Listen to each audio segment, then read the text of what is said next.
Hi, welcome back to the channel. I thought I'd speak today about other pitfalls, traps that I've encountered.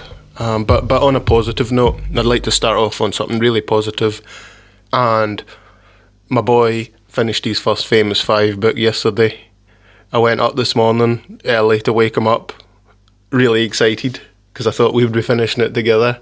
And I get even better news. He'd stayed up till 9:30 and finished his book. So I had to wake, he was in a dead sleep, the little cutester.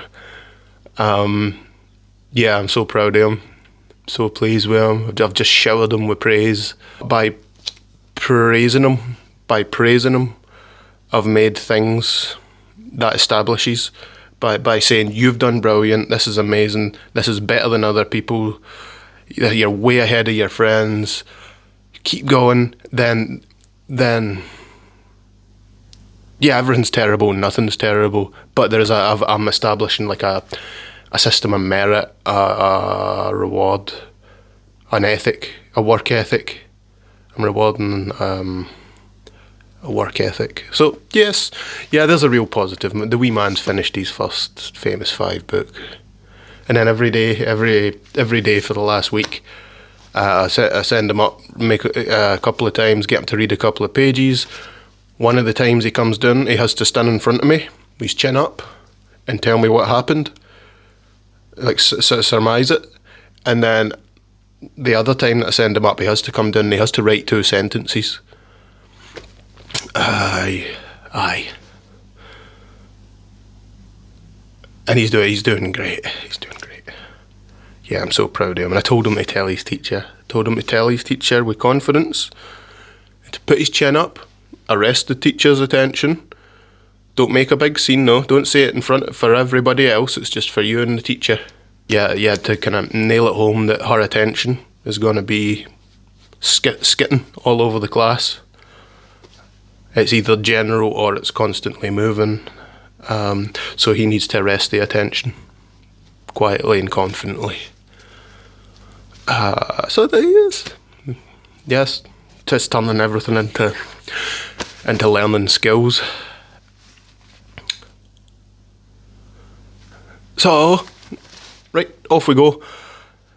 On the back of that positivity, I must say, I had 2 dreams last night. I had a dream that I was in Farm Foods, which is just a frozen goods shop. It's kind of Scottish exclusive, more Scottish and Northern England exclusive. And I had a dream that on my way out the shop, I stopped and I did a pee in the egg crate.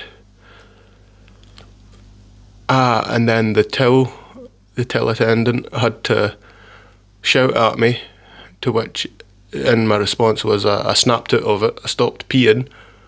I realised what I was doing, and then I went and got a mop and I cleaned it up, and everybody was okay with it, and everybody was quite cheerful. And that reminded me. I had a big struggle with alcohol during COVID. Like, I'd always been a mad Scot. I'd always had the Scotsman attitude to alcohol, which is just party away, a weekend warrior. But I was also influenced by people who drink every day. Adults, working adults, from that old culture where you'd work for 17 hours a day, pints at night, just to avoid the family and the kids, and then get home, pass out, maybe slap the wife, and then up for work the next morning. Yeah, drive to work over the limit, because that is the lifestyle. Like, we don't like to admit it, but that's pretty much it. The lifestyle of the working man.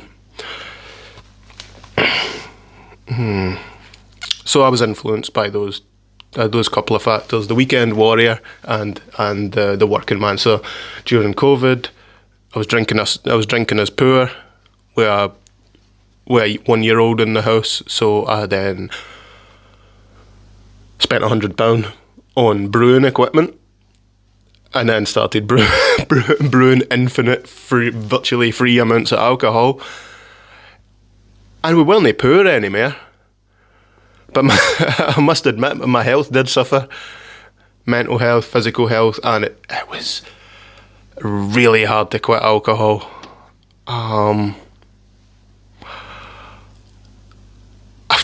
Yes, it's a catalogue. It's a catalogue of me just marching tally-ho headlong into every pitfall in the book. And thankfully I managed to squeeze out. And of course I have. Now that I've got something to live for, my boy, and loads of money. Now that I have things to live for, I'm terrified of the consequences catching up with me.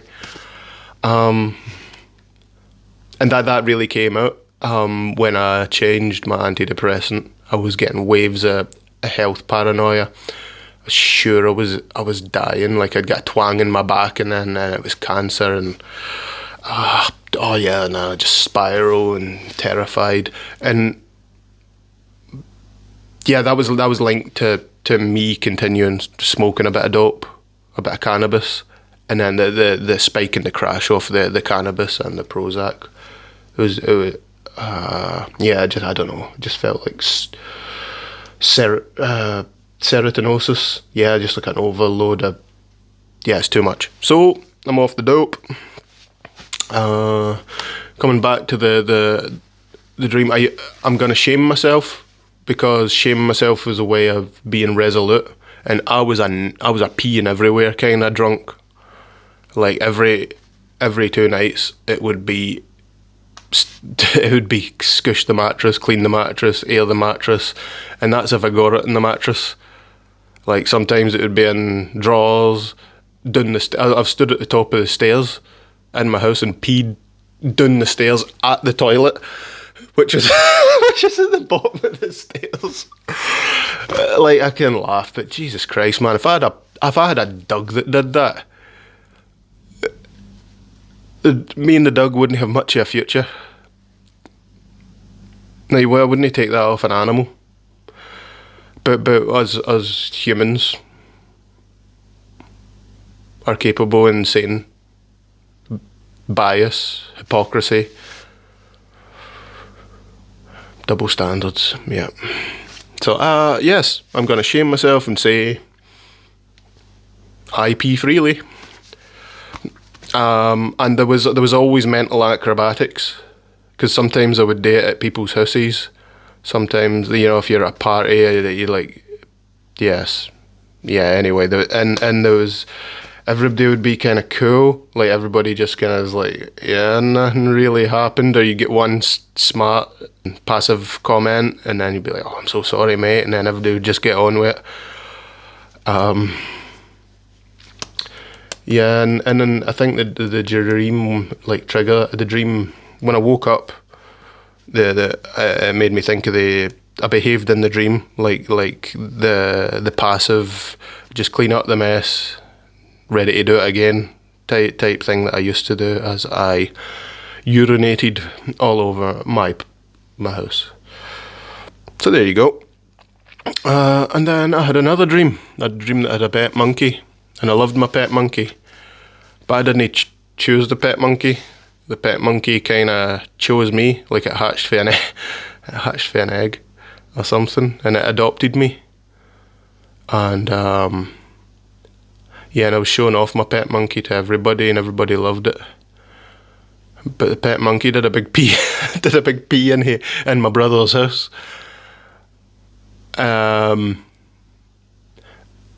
And then I tried to get a nappy for the monkey, but the nappy belonged to my brother's pet dog, so he was raging that his pet dog didn't have its favourite nappy because it was soaked in monkey piss. And yes, and we can look at that and we can say, oh, it's kind of like reflects the attitude that I had towards having my boy. Like he was just something that kind of happened, and there's incredible consequences to everything that I've done. And yeah, it's a reflection of me and him. Like, he was a cute monkey, and I loved him. I love my monkey. But yeah, I wasn't allowed assistance. Like, the nappy off of my brother is my responsibility, and it was me that got into trouble when it messed up. Even though the monkey just kind of happened to me. So you can kind of read those things into the dream, or you could read Ian just went to bed. I just went to bed with a full bladder. I went to bed with a full bladder. And I really needed a pee. And I'm telling you, like, I'm telling you with the fake post hoc reading of the dream, where I'm transplanting a load of stuff onto something so basic to highlight a kind of human conditions, and just to show the frailty and the bias in human wishful thinking and denial. Because all that happened was I was really needing a pee, and maybe because I got a history of peeing, like my dreaming brain was like, "Hey, body, wake up, we need a pee." And yeah, because when I was peeing in my alcohol blackouts, I would always do it as part of a dream.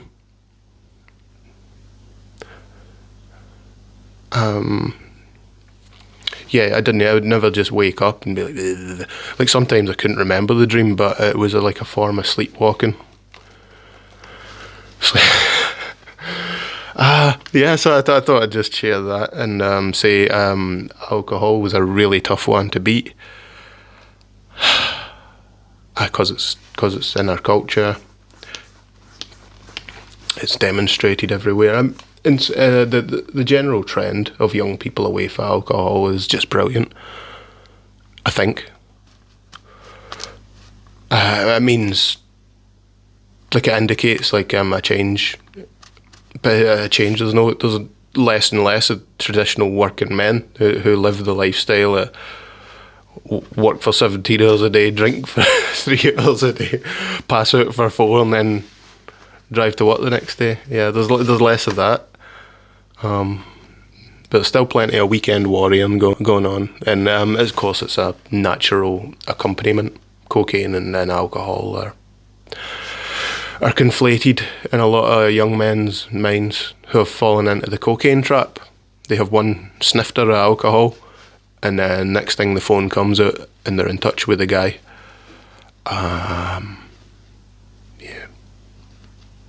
Yeah, like the two habits. They're like poly, but they're also symbiotic.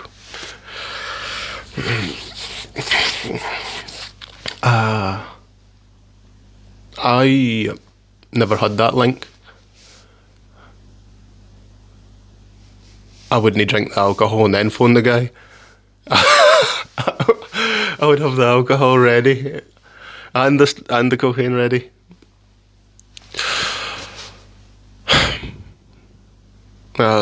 Yeah, if you could say anything about my habits, I was wantonly destructive with them, and yeah, I just went for it, and I planned my debauch.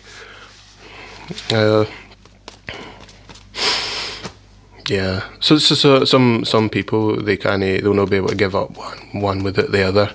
It's like a double trap for the poor guys that have the alcohol cocaine link, because they have to give up two pleasures, two habits, and if they slip on one, then it's linked to the other, and then that's the other's the multiplier, because it keeps you sober and it enables you to drink like a absolutely mind-boggling amount, to the point where you get alcohol poisoning and stuff. Which I've done to myself and I've seen many times. It's crazy. So that's kind of all I wanted to say today. Well, just my funny wee dreams. I read a fake. I was positive about the boy. I had funny wee dreams. I put meaning onto those funny wee dreams, and then I used a vehicle to talk about my past habits, and then the real meaning of the dreams. And yes, I used that to highlight like an element of the human condition and the addicted primate condition. So that's all I have today. I don't want to spend the entire morning editing this shit, and then another hour feeling worried, and then another hour feeling very clever, and then all of a sudden my time's almost over. So we'll draw it to a close. I love you all. Have a fantastic day, and yeah, if you're trapped in addiction, there's hope. And there's communities there who are going through the exact same thing. And you're not alone. Peace out!